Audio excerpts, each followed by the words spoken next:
Hi sir, for this reflection on the material self, I want to talk about William James and the profound idea that we are what we own. James believed our material self isn't just our physical body, but everything we call mine. This includes our clothes, our phone, our family, and even our home. It's an intimate relationship where our possessions literally extend and define who we are. This lesson made me realize, why do we get so upset if our phone breaks or keepsake is lost?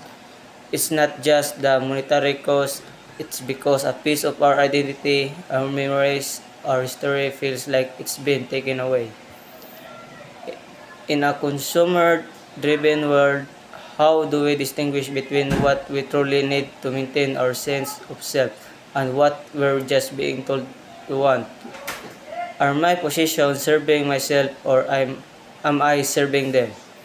James teaches us that our stuff has power.